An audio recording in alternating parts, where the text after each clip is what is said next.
Hi everybody, I'm Trish Christ. In this episode of Our Nashville, NECAT and our super crew of teenagers spend some time with Special Olympics Tennessee.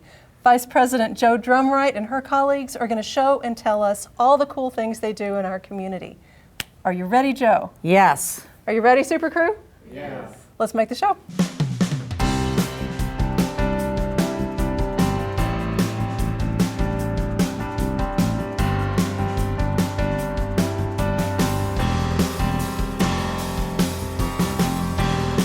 It's our Nashville. It's our Nashville. It's our Nashville. C'est notre Nashville. We all know how to talk about our organization during meetings, but what about the chance encounter of a lifetime?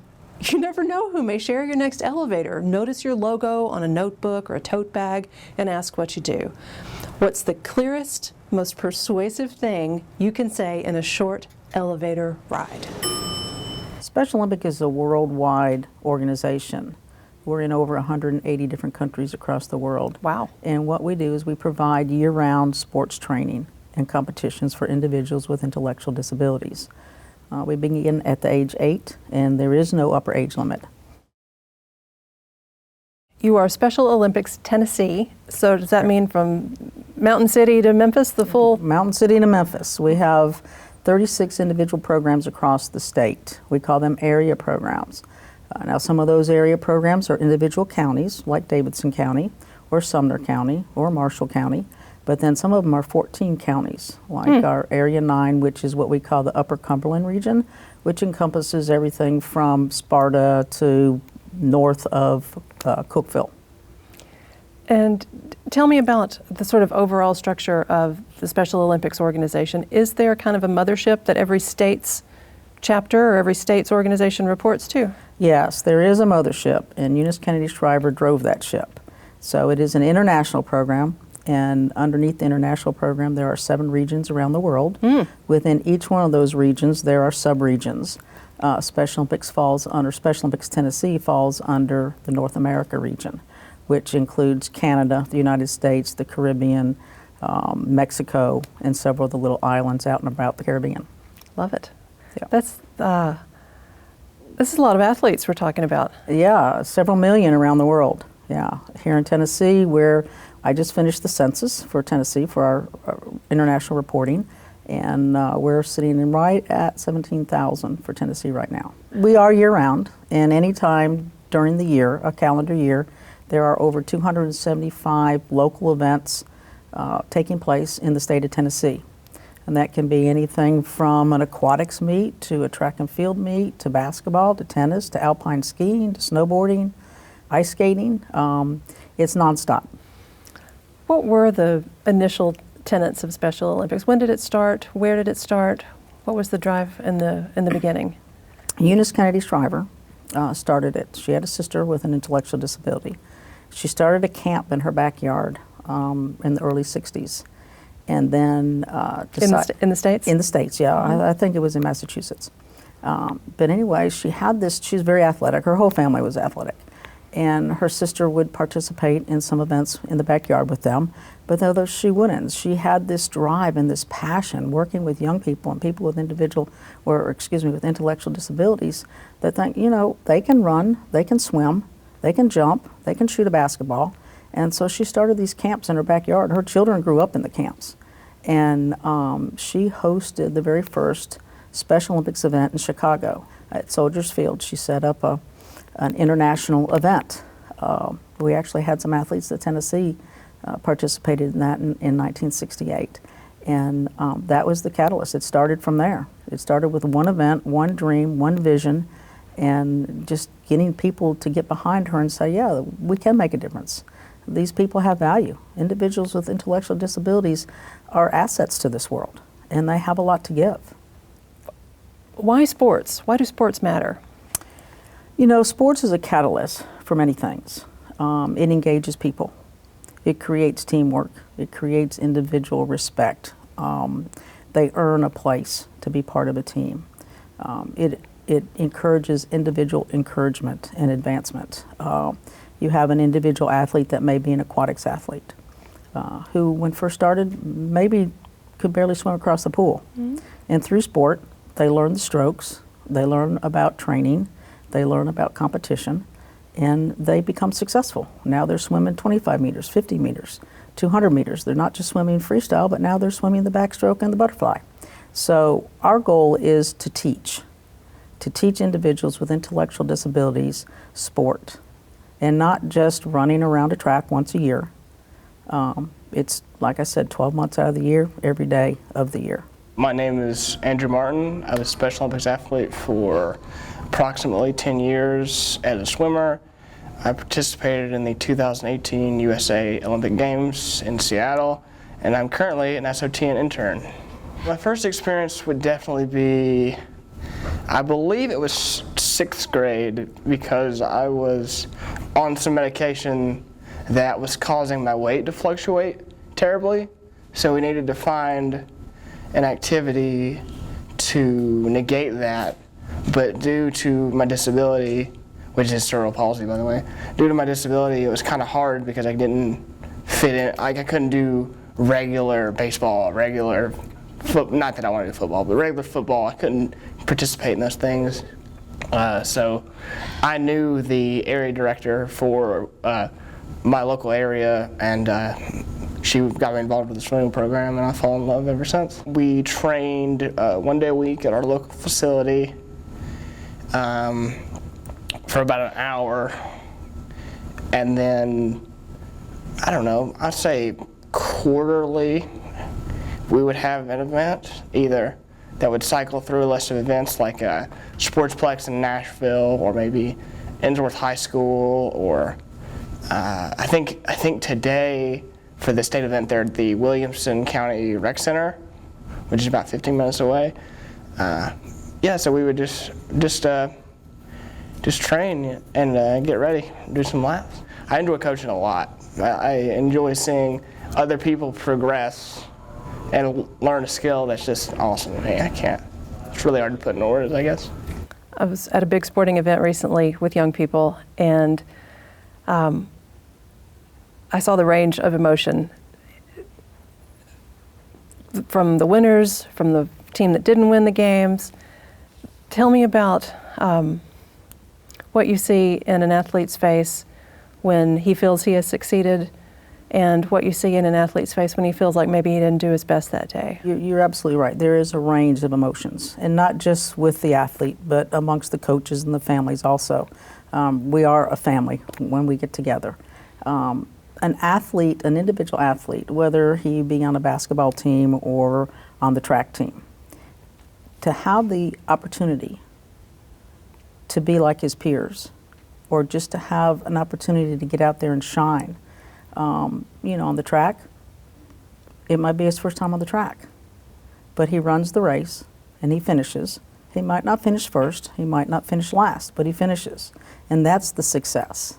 The success isn't winning the ribbons and the medals. The success is in the personal achievement that each of the athletes experience. And that's where the joy comes in. You can see it on their faces. They cheer for each other. There could be a winning team on the basketball team, and you'll see them sitting in the stands cheering for the opponent that they just competed against. Nice. There's high fives and hugs all around. Nice. Special Olympics has another element that I wasn't aware of until recently. It's called unified sports. What an interesting concept this is. Tell us about what unified sports means. Unified sports is one of my passions. Unified sports brings together individuals with and without intellectual disabilities on the same playing field. We have a program called Unified Champion Schools, and what we are doing is we are engaging youth leaders within the schools to be inclusive of each and every individual. They're working together on the student council. They're sitting together in the lunchroom. They're playing unified sports. We're creating youth leaders for tomorrow that will create an inclusive world throughout our communities. My name is Nancy Benningfield, and I'm a co-area director for the Upper Cumberland region at Special Olympics Tennessee. And I share the responsibilities with my teaching partner, Jill McCulley. We organize all the events for the Upper Cumberland, and we probably have 200 to 300 athletes that compete at different levels and at different times of the year, depending on what their abilities are and if they choose to do it. Unified is where you take, well, for instance, I work in a high school, and so I have peers that come in my class, regular ed students that come in my class, and they kind of mentor my students, and they sit with them, they help them with their work. They might eat lunch with them. They go on trips with us, like to bowling, and they help. They help us. They're scorekeepers. They're ribbon people. These high school kids do everything. They practically run the event. We do all the paperwork, and those teenagers do everything else. Well, our kids get to know them. Well, then they become unified. We may have a unified bocce or unified volleyball. We have a unified basketball and unified flag football. I forgot about that one. But we have these peers, and they participate with our athletes. Basketball, you have 2 partners and 3 athletes on the floor. So they all help each other, and it's just the camaraderie and the team. That whole emphasis is just even bigger when that happens. And White County High School, where I teach at, has just become a unified champion school. And that's a new thing for Tennessee. We were one of the first ones to be asked, and we were honored because we've been doing this peer unified thing all these years, didn't really know what we're doing. We were just trying to get relationships started in our school with our students. So we're a unified champion school now, and that means that we have more unified opportunities. I'm not sure if you're aware, but individuals with disabilities have the greatest disparity in health care and access to health care. Special Olympics provides free health screenings in several disciplines, everything from eye screenings to hearing to dental work to podiatry work to general health education. We just started a new program called Strong Minds. It's not a counseling program, but it helps individuals overcome anxiety, or say you have an athlete that didn't like losing that tennis match, and we give them options as to how to deal with that experience of maybe not coming out on top. But yeah, they're free health screenings. We are changing the health world amongst individuals with disabilities. We're saving lives. We're detecting health issues during our screenings that indicated that there's a serious problem, and now we can follow up on it, get them the care they need. Some of them have never even seen a doctor before, for many reasons, whether it be geographic, financial, health insurance, fear of the medical world. So we're overcoming a lot of that, and we're providing better health care. We're providing healthier athletes and healthier communities through that. What could someone watching us talk right now, learning about Special Olympics for the first time or learning more about them through you, they want to help, what can they do to further the endeavors of Special Olympics Tennessee? I'd say probably the biggest need is probably coaches and access to facilities. Which sounds super fun. Oh, it is fun. It is fun. So say I don't know, I'm training for the half marathon right now. So say I'm a runner. Is that something you could use a coach? Sure. We actually, the marathon is one of our, not here in the state of Tennessee, but on a national, international level, the marathon is one of our events. So to be able to train athletes to run a marathon or to train for a marathon, or even train alongside them, coach them just to run track, yes, we could certainly use some good track coaches. And is there any sport that's off limits? I mean, or yoga, so forth? My grandsons are very supportive of their Uncle Matthew, and they're both wrestlers. So nice. they think we should start wrestling. But, that's one sport that is a little high risk, so, that is off limits. We don't do that. But we do offer, on an international basis, 23 different sports. So it's hard to find one that we don't offer. Some of them maybe not so on the local communities, but it just depends on how the local programs are structured as to what they can offer. You mentioned your son Matthew. Tell me about Matthew. Oh gosh, where do I start? Matthew's a unique individual, as each athlete is. He has his own gifts. He started participating in Special Olympics when he was 8 years old. He didn't have a choice because I was coaching. So he would go along with us, and we, would go to basketball games. He would travel with us with the basketball team. Started training in gymnastics, and that was his first sport, was gymnastics, and became a pretty good gymnast. It's funny because we were talking about this the other day, and someone asked him about gymnastics, and he said he didn't think he could do the rings anymore. His body structure has changed a bit, but he was pretty good on the rings when he was a little tyke. He loves life. He loves people. He loves participating. I think his favorite sport right now is probably powerlifting. Powerlifting, Yeah, wow. He's That takes excelling. discipline. It does take discipline, and it all relates back to that health thing. Is right now he knows that he's training for powerlifting, therefore he has to regulate what he's eating and how much he's eating. And he has to eat the right things to make sure his muscles are in tune with his powerlifting regimen. That's great. So yeah. Do you see athletes your son's age or older mentoring younger athletes through the groups? All the time. Nice. All the time. We have a program called Young Athletes. We were finding on a national level that parents were coming to us and saying, you know, I have a 3-year-old who doesn't really fit into community sports, you know, is really not with the T-ball, he can't get the T-ball, but loves to run and kick. Or I have a 7-year-old that likes to play basketball or, you know, likes to tumble or something like that. So we meaning Special Olympics International, developed a Young Athletes program where it is for athletes, young children between the ages of 2.5 and 7. And it's basically, I would compare it to like a parent and toddler playtime where they develop gross motor skills. They run, they jump, they catch, they throw, they learn turn taking, they learn how to follow instructions, and we look at it as our future athletes. My name's Adam Germick. I started in Special Olympics 7 years ago. I have an 8-year-old daughter. She was born with a rare genetic disorder. So I worked in sports marketing, and I wanted to marry kind of sports marketing and nonprofit and also support my daughter. So that was my move to Special Olympics. Today is our state summer games, our largest event of the year. We have about 1,200 athletes competing in 7 sports. So as you can see behind me, we have our track and field competition going on all day, and our young athletes are kicking off. We have a young athletes competition. We also have bocce, unified bocce, softball throw, mini javelin, swimming, powerlifting, unified volleyball, and tennis. So our young athletes are age 7.5 and below, and it's more of a motor skills building exercise where they learn balance and they jump and run and do obstacles, kick balls, work on coordination, and the goal is after that training that they'll become one of our athletes when they turn 8 years old and be competing out here on the same fields as all of our other athletes. Being a parent of an athlete and knowing so many of our parents throughout the state of Tennessee, you know, the opportunity for their child and for my child to compete in a sports activity and be part of a team is incredible.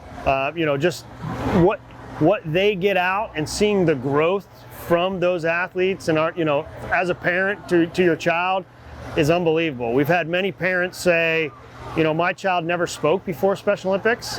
My child didn't have a job before Special Olympics, and it's just allowing them a voice to get into the community and to be part of the community and go out and really find their inner strength and their heart and their passion for life. My name is Shamika Thomas, and I'm connected to Special Olympics through my son, Mikhail Thomas, who's an athlete. I was a gen ed teacher that taught biology.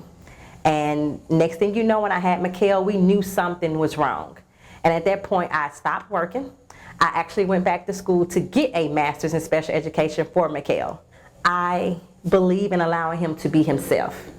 And he's gonna learn, because the harsh reality is my husband and I cannot be with Mikhail forever. But it's our job now to make sure that Mikhail is able to be involved, able to take care of himself, able to tell people his wants and his desires.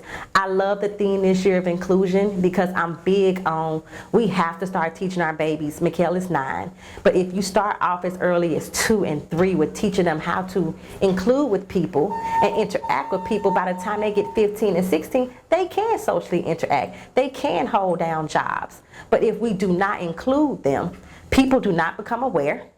They fear they fear the unknown.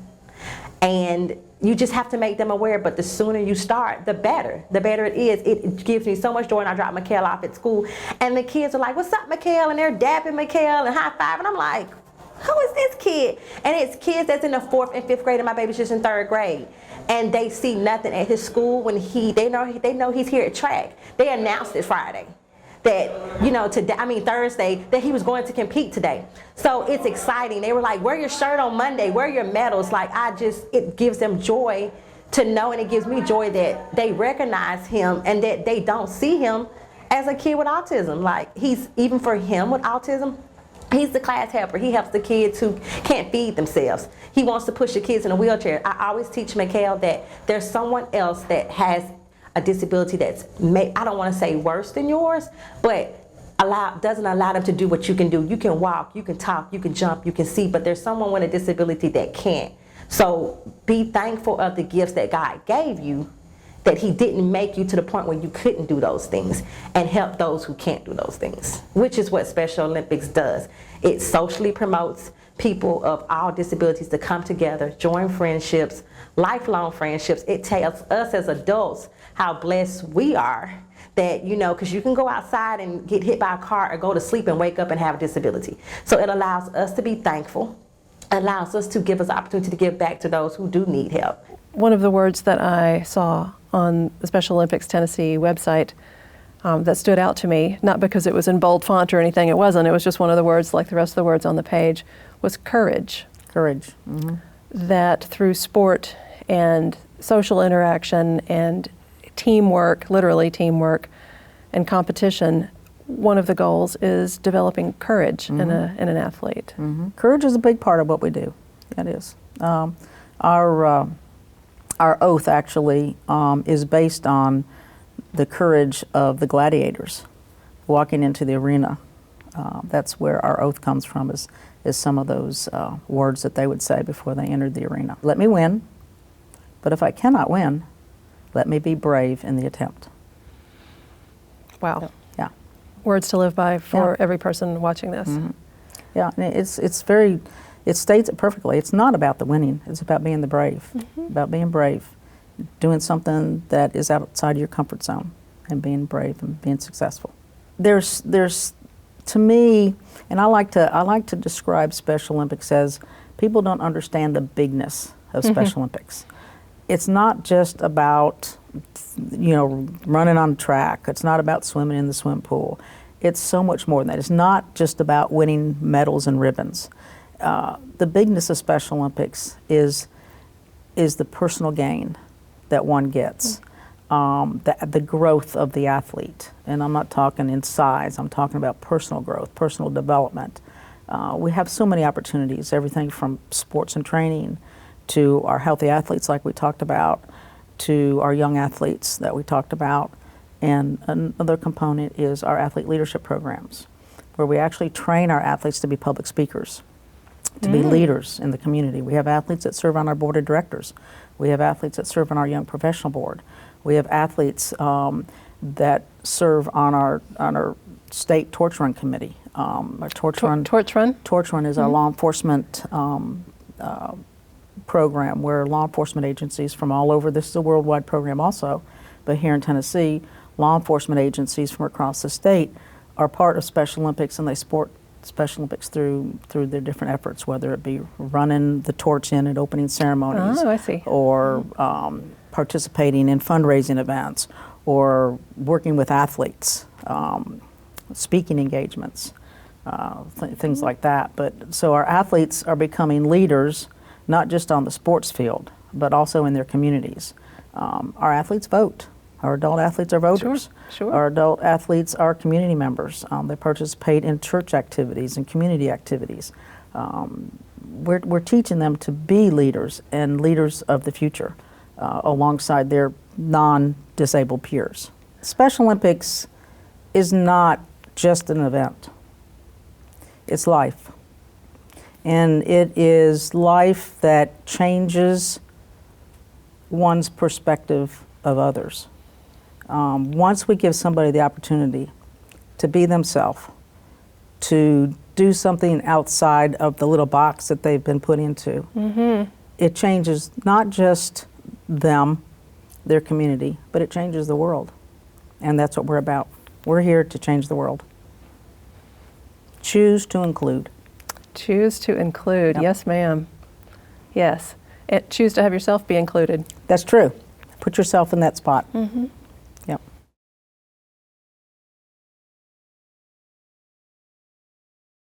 Joe, we have come to my favorite part of the interview process. It may be a bit of surprise to you, but it is the speed round of questions, just like the game we would have played when we were kids, where I ask you something and the first answer that comes to your mind, just let it fly and we'll go on to the next one. It's kind of like those one-word things. Doesn't have to be one word. Okay. Yeah, you don't limit yourself, my friend. Anything Okay. that's in there, you let it roll. Okay, you ready? Yep. Speed round with Joanne Drumright. Name 3 team sports in Special Olympics. Volleyball, basketball, flag football. Flag football, interesting. Name 3 individual sports in Special Olympics. Powerlifting, aquatics, tennis. Wow. What do you see in the faces of Special Olympic athletes in training and competing? Success, joy, and courage. Nice. What do you see in the faces of families of Special Olympic athletes while they're training and competing? Joy, thankfulness, and a place to be. Oh, beautiful. What word or phrase do you say more than any other at work? I might not be able to repeat that. No, I'm kidding. Make it happen. Nice. And I'm betting somebody jumps and makes it happen when you say that too. What word or phrase do you say more than any other to Special Olympic athletes? You can do this. Nice. And I bet they can. What mark do you want Special Olympics Tennessee to make on our community? Change. In what way? I want to be more unified. I want to be more inclusive. And I want our community to be accepting of each and every individual. Awesome. The last question for you, Joe, is what is your website? www.specialolympics.tn.org. Thank you so very much. Thank you. I enjoyed it. Me too.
It's our Nashville.